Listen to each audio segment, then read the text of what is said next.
ഇന്ന് വന്നിരിക്കുന്നത് ആവിയിൽ വേവിച്ചെടുത്ത വളരെ ടേസ്റ്റി ആയിട്ടുള്ള ഒരു പലഹാരത്തിൻ്റെ റെസിപ്പി ആയിട്ടാണ്. ഇത് 4 മണി പലഹാരമായിട്ടോ അല്ലാണ്ട് സ്വീറ്റായിട്ടോ ഒക്കെ ഉപയോഗിക്കാൻ പറ്റുന്നതാണ്.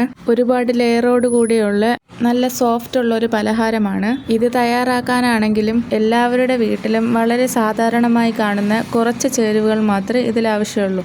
എങ്ങനെ ഉണ്ടാക്കാൻ നോക്കാം. അതിനായിട്ടൊരു ജാർ എടുക്കുക. അതിലേക്ക് 1/2 കപ്പ് മൈദയും 1 ടേബിൾ സ്പൂൺ മിൽക്ക് പൗഡറും 1/2 ഗ്ലാസ് വെള്ളവും കൂടെ ചേർത്ത് ആവശ്യത്തിന് ഉപ്പും പഞ്ചസാരയും അതിലേക്ക് ഇട്ട് കൊടുത്ത് നല്ലതുപോലെ ഒന്ന് അടിച്ചെടുക്കണം. ഇതുപോലെ ഒന്ന് അടിച്ചെടുക്കണം. നല്ല കട്ടിയാവരുത്, നല്ല ലൂസും ആവരുത്. ഒരു മീഡിയം പരുവത്തിൽ ഇതേപോലെ അടിച്ചെടുക്കണം. അതിനുശേഷം വേറൊരു ജാറെടുത്ത് അതിലേക്ക് 2 മുട്ട പൊട്ടിച്ചൊഴിക്കുക. അതിലേക്ക് മധുരത്തിന് ആവശ്യമായ പഞ്ചസാരയും ഇട്ട് നല്ലൊരു മണത്തിന് ആവശ്യമായിട്ട് 2-3 ഏലക്കയും ഒരു കളർ കിട്ടുന്നതിനായിട്ട് കുറച്ച് മഞ്ഞൾപ്പൊടിയോ ഫുഡ് കളറോ ആഡ് ചെയ്യാം. അതിനുശേഷം അത് ഇതുപോലെ ഒന്ന് അടിച്ചെടുക്കണം. അതിനുശേഷം നമുക്ക് കുക്ക് ചെയ്യാൻ ആവശ്യമായിട്ടുള്ളൊരു ബൗൾ എടുക്കണം. അതിലേക്ക് കുറച്ച് നെയ്യൊന്ന് ഒഴിച്ച് ഇതുപോലെ ഒന്ന് തടവിയെടുക്കുക. അതിനുശേഷം നമ്മൾ ആദ്യം തയ്യാറാക്കി വെച്ച് മൈദയുടെ മിക്സ് ഒന്ന് ഒഴിച്ചു കൊടുക്കുക. ഒന്ന് കനം കുറച്ചൊന്ന് ഒഴിച്ചു കൊടുക്കണം. അതിതുപോലെ എല്ലായിടും ഒന്ന് ആവുന്ന രീതിക്കൊന്ന് ആക്കി കൊടുക്കുക. അതിനുശേഷം ആവി കയറ്റുന്നതിനായിട്ട് ഇഡ്ഡലി തട്ടെടുക്കുക. അതിലോട്ട് വെള്ളം തിളച്ച് വരുമ്പോൾ ഈ മിക്സ് ഒന്ന് അതിലോട്ടൊന്ന് വെച്ച് ആവി കയറ്റിയെടുക്കണം. 20 സെക്കൻഡ് ആകുമ്പോൾ തന്നെ അത് പാകമായിട്ട് കിട്ടും.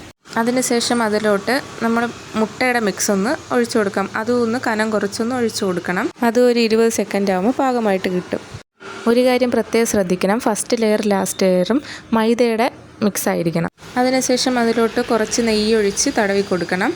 എല്ലാ സ്ഥലത്തോട്ടും നെയ്യൊന്ന് തടവി ഇതുപോലെ ഒന്ന് ആക്കി കൊടുക്കണം. അതിനുശേഷം നമ്മൾ മൈദയുടെ മിക്സ് ഇതുപോലെ ഒന്ന് ഒഴിച്ചു കൊടുക്കണം. അത് കനം കുറച്ച് ചെയ്യാവൂ. എല്ലാ ലെയർ ചെയ്യുമ്പോഴും കനം കുറച്ച് ചെയ്യാവൂ. അത് ഒരു 20 സെക്കൻഡ് വയ്ക്കുക. അത് പാകമാകുമ്പോൾ കുറച്ച് നെയ്യ് വീണ്ടും ഇതുപോലെ ഒന്ന് ഒഴിച്ച് എല്ലായിടത്തും ഒന്ന് ആക്കി കൊടുത്ത് അടുത്ത ലെയർ ഒന്ന് ഒഴിച്ചു കൊടുക്കുക. ഇതുപോലെ ഒന്ന് കനം കുറച്ച് ചെയ്ത് കൊടുക്കണം. വീണ്ടും ആവിയിൽ വയ്ക്കണം. വീണ്ടും ഇതുപോലെ തയ്യാറായി കിട്ടും.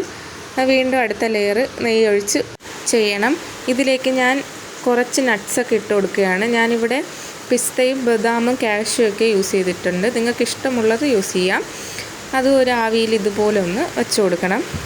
അതിലോട്ട് മുട്ടയുടെ മിക്സ് ഒന്ന് നേരത്തെ ചെയ്തതുപോലെ ഒന്ന് ഒഴിച്ച് ആവി കയറ്റിയെടുക്കുക. അതിനുശേഷം അടുത്ത ലെയറും ഇതുപോലെ ഒന്ന് ഒഴിച്ച് നട്ട്സ് അതിലും ഇട്ട് കൊടുക്കുകയാണ്. അതും ആവി കയറ്റിയെടുക്കുക.